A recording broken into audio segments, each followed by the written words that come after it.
ముగ్గురు wicket కీపర్లు ఆడాల్సిందేనా? Selection తలనొప్పి అయితే గట్టిగానే ఉండబోతోంది. మొత్తంగా ఆ నలుగురిపైనే ఎక్కువ బాధ్యత ఉండే అవకాశం ఉంది సీజన్ మొత్తం కూడా. డాడ్స్ ఆర్మీ ముద్ర పోయింది కానీ మరి యంగ్స్టర్స్ పర్ఫార్మెన్స్ పైనే డిపెండ్ అయ్యి ఉంది. 5 టైమ్స్ ఛాంపియన్గా నిలిచిన జట్టు లాస్ట్ సీజన్లో మాత్రము లాస్ట్ పొజిషన్లో నిలిచింది. మరి చెన్నై సూపర్ కింగ్స్ ఈసారి ఎలా ఉంది టీము, ఎలా ఆడబోతోంది, మరి ఆ టీం పరిస్థితి ఏంటి, ఆ డీటెయిల్స్ అన్ని చూద్దాం.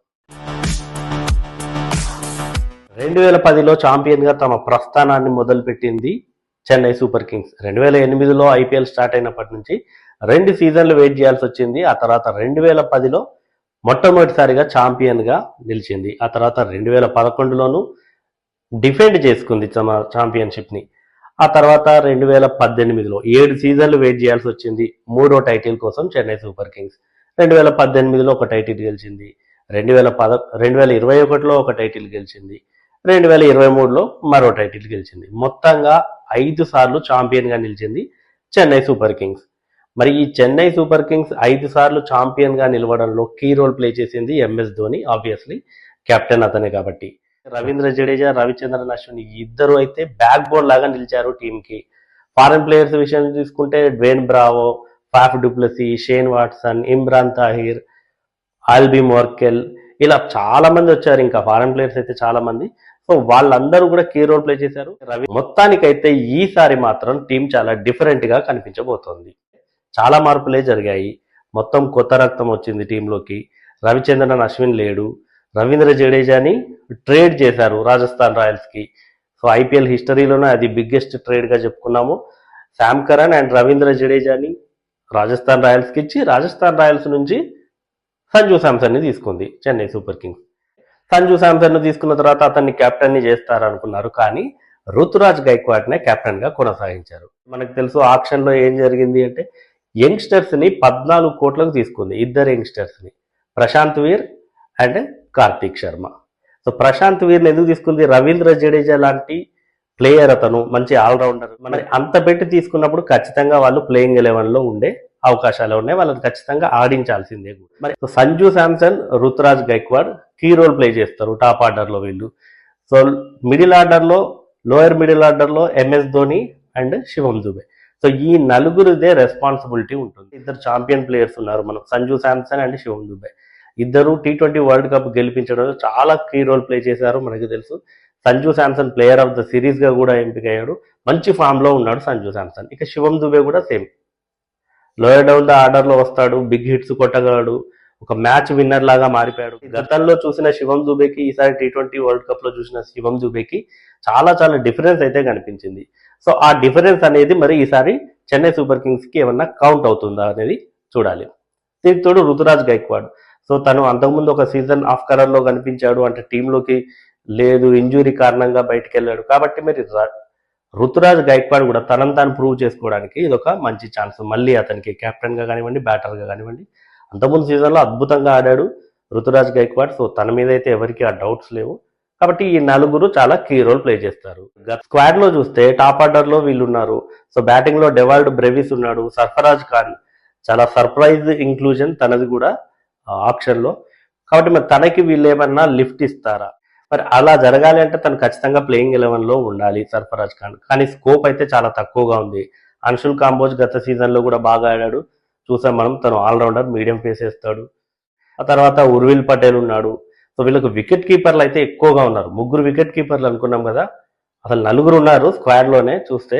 కానీ ఇందులో ఆడేది మాత్రం 3 ఖచ్చితంగా ప్లేయింగ్ లెవెల్లో ఉంటారు అనిపిస్తుంది. ఒకటి కార్తిక్ శర్మ, తను wicket keeper batter, Sanju Samson wicket keeper batter, MS Dhoni wicket keeper batter.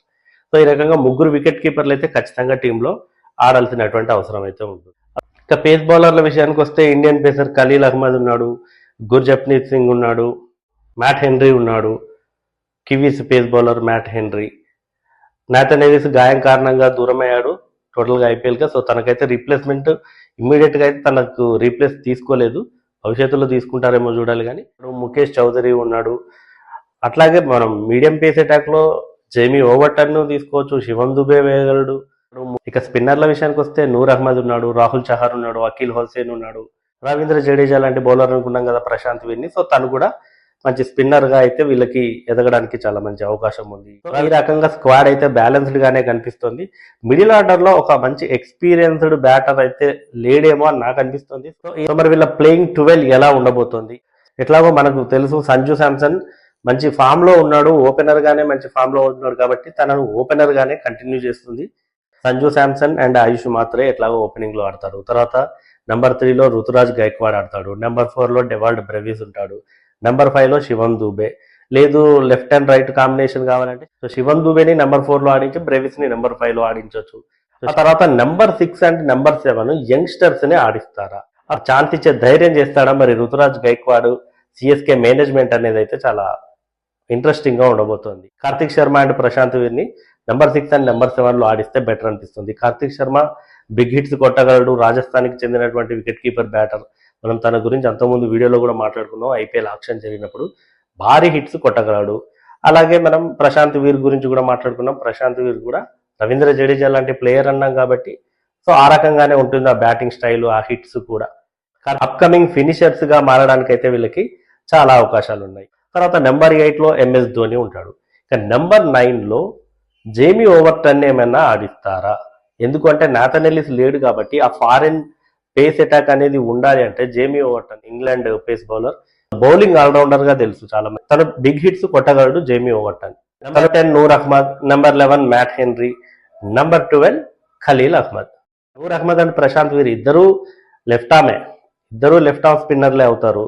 So మరి రాహుల్ చహార్ని తీసుకుంటే ఆ చేంజ్ అనేది ఉంటుంది. సో తనని ఇంక్లూడ్ ఏమైనా చేస్తారా? మరి తనని తీసుకోవాలి అంటే ఎవరిని పక్కన పెట్టాలి? సో మొత్తానికైతే నేను అనుకునే ప్లేయింగ్ 12 అయితే ఇది. మరి మీరు అనుకుంటున్న ప్లేయింగ్ 12 ఏదో కూడా కామెంట్ చేయండి. చెన్నై సూపర్ కింగ్స్ ఈసారి బ్యాలెన్స్డ్ గానే కనిపిస్తుంది. ఆ మిడిల్ ఆర్డర్ లో ఒక ఎక్స్పీరియన్స్డ్ బ్యాటర్ ఉంటే బాగుండు అని అనిపించినప్పటికీ కూడా సో వాళ్ళకి అది పెద్ద సమస్యగా కూడా ఏం కాదు. ఎందుకంటే టాప్ ఆర్డర్ లో ఆల్రెడీ మంచి బ్యాటర్లే ఉన్నారు కాబట్టి వాళ్ళు లాంగ్ ఇన్నింగ్స్ ఆడే సత్తా ఉంది. ఎస్పెషల్లీ సంజు శాంసన్ అండ్ రుతురాజ్ గైక్వాడ్ దగ్గర లాంగ్ ఇన్నింగ్స్ ఆడగల సత్తా ఉంది. వాళ్ళు 15-16 ఓవర్ల వరకు కనుక ఆ ఇద్దరిలో ఎవరైనా ఒకరు నిలబడితే వాళ్ళు డెఫినెట్ గా ఫినిషర్ రోల్స్ లో శివం దూబే అండ్ ఎంఎస్ ధోని ఉండనే ఉన్నారు. కాబట్టి ఈ నలుగురు చుట్టే మొత్తం అయితే ఈ సీజన్ తిరుగుతుంది సిఎస్కేకి సంబంధించి అయితే నేను అనుకుంటున్నాను. మరి చెన్నై సూపర్ కింగ్స్ తమ ఫస్ట్ మ్యాచ్ లో రాజస్థాన్ రాయల్స్ తో తలబడబోతోంది గువాహటీలో. మరి ఈ మ్యాచ్ లో సిఎస్కే గెలిచి బోని కొడుతుందా లేకపోతే రాజస్థాన్ రాయల్స్ వీళ్ళకి షాక్ ఇస్తుందా? మరి గత సీజన్ లో లాస్ట్ పొజిషన్ లో ఉన్నటువంటి సిఎస్కే ఈసారి సిఎస్కే ఏ పొజిషన్ లో ఉండే అవకాశం ఉందని మీరు అనుకుంటున్నారో కామెంట్ చేయండి.